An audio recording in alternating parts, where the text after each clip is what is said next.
The Showdown is not meant to cause offense or harm. The viewer acknowledges any reliance on the accuracy or completeness of said content should be done at their own discretion. The host apologizes in advance for any affront as a result of personal attacks. Well, I won't be apologizing on this one. You have to get good sparring to stay sharp. As they say in the boxing business, we got a scrappy lightweight from Syosset. We do bring in the best. The Mad Dog will be joining us for the Showdown. Doggy, it's great to have you on the show.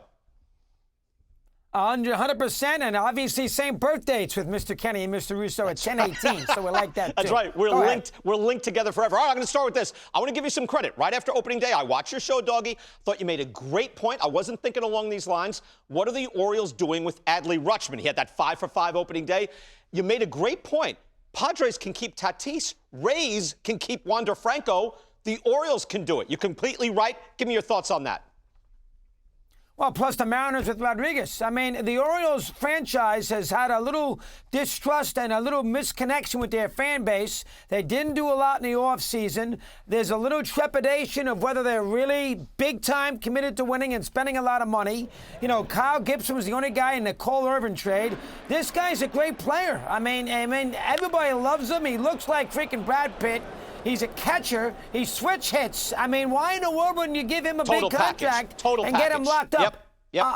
Yeah, a total package. And now I understand it's easy for me to say it's not my money, and you got him for the next 4 or 5 years. I get that. But, geez, make a commitment to him. The fan base will say, hey, Rutschman's the face of my franchise for the next decade. All right, it's risky. He's a catcher. I understand that. But I think Baltimore, in that great ballpark, in that great baseball town, needs to do that. So I'm high on them making a run You're at getting so right. Rutschman's This is a side. 1-1. He's completely killing it for you. It's everything you want. If you're in this business, this is what you do. You even threw out a good number. I think you threw out over $200 million because you can't go cheap and say, oh, the player's greedy. He won't sign up. You got to go. You go 200, 250. You will sign this guy up and have him forever. We're throwing up some deals here with guys who are signed up. For the high-end guys, you see Julio Rodriguez, you mentioned him, 13-210. Right, you put 200 million in front of a guy. I don't care who his agent is. His family's going to say, you sign that deal.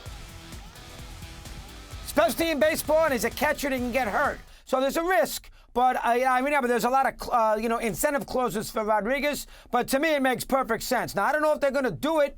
They probably won't. They got a lot of young players, but they should. They should. Right. Along those lines, Sandy Alcantara off a shutout last night. His stock could scarcely be higher. Should the Marlins trade him right now? Well, if you're going to trade him, then what's the point of making the moves they made in the offseason with Segura?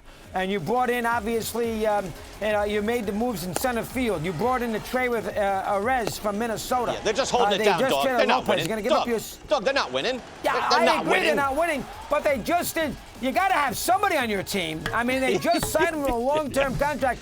See, here's the point, Brian. If you're going to trade Alcantara, well, then why do we have a franchise in Miami? Yeah, well, if your point to make is the playoffs that we in 3 years. can't build around this guy, then why have a franchise there? I would say this, and Greg Amsinger was bringing this up last night, and I just thought, wow, he's right. You're not winning this year. You're not winning next year. 2 years from now, you can win. Because right now with the Mets and Braves, and even the Phillies, you're not winning now. You're going to win in 3 years or 2 years from now. And, yeah, his stock will never be higher than it is right now.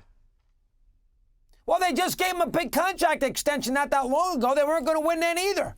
And they gave him a big, so now they changed their mind? I mean, they just gave him $50 million, did they? Wasn't that long ago? And you know, so I don't like it. And it's cost effective. All right, I know in the real world it's hard to do. If you were ruthless GMing, you would do it. All right, next thing.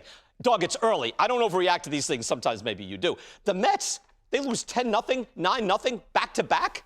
Well, again, I don't want to get on payroll again, but that's strange. How many good teams or championship-level teams do you see that happen to? What's with that? The Met problem is they have the older starters. I mean, I'm not worried about the offense. They'll snap out of it. I know Milwaukee, they got some, and Burns might beat them today, too, so they might get swept. I'd be worried about the Mets starting pitching. I mean, Scherzer's 39 years of age. He has not been good in the last 2 postseasons. He only threw 145 innings last year. That is fact. They can argue all they want. That is fact. And Verlander's 40 years old, too, and he did not pitch well in the postseason, and he's on the IL right out of the gate to start the season. All right, it might be minor, but still, he's not pitching. So they have older starters for a team that is an October team, and that would concern me. Now, again, they have more money than God. He's got Rembrandts in his bathroom.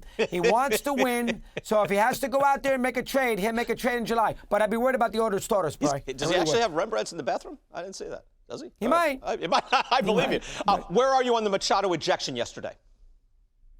You know, I don't have a problem with it. I know everybody doesn't like the fact that Culpa took Machado out of the game. You know what? Machado's calling a timeout that's very spotty, late in the shot clock, per se. It's too late. And then he gets it's ejected. At 8, you know, he's Doug. been ejected 10. Yeah, no, Doug, he got... What, 10 times? Just to get 10 times. Just to get into it. Like, he called it at 8. You got to call it at 9. At 8, you must be looking to the pitcher. So Ron Culpa, was he sticking to the letter of the law? Yeah, but he's trying to run a game, right? It's hard. If you just go, hey, time 100%. at 8, no good. Now, I didn't like that he threw him out. Now, Machado put him in a position, but also it's been clarified by Major League Baseball. I didn't even think about it.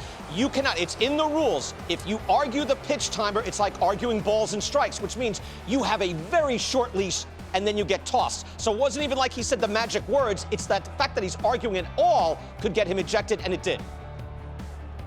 Excellent point, Brian. You're right. I didn't realize that. That's why we have you on here at the network, that little rule clarification. And you did a nice job with the box at the bottom of the screen. You cannot call a timeout with 8 seconds. As simple as that. We're trying to move the game up. He got nailed in spring training with this. And so he should have known better. I'm with you 100%. We love the shorter games. It's moved well. You got to be diligent with it. I have no problem with Culper in this situation. On Machado, let's be honest. 10 times he's been thrown out of a major league game in his career. That's a lot. DiMaggio didn't get thrown out 10 times. He went DiMaggio on him. Oh, my goodness. Yeah, I know. Mays never got thrown out 10 times. 10 times. Yeah. That's a lot of times. It's not egregious for Machado in this case. However, he put himself in a position to get tossed. I have no problem with Culpa doing it. I think you got to run a game. I think the ump's got to do so much right now that if you get on the wrong side of these guys and you're on that side of the line, you can get tossed. Dog, we didn't even disagree on everything. You don't be right all the time. We love you. It's tough to deal with you. All right. 5 for 5. 5 for 5, you and me. Dougie, you're the best, pal. We'll do it next week. See you soon.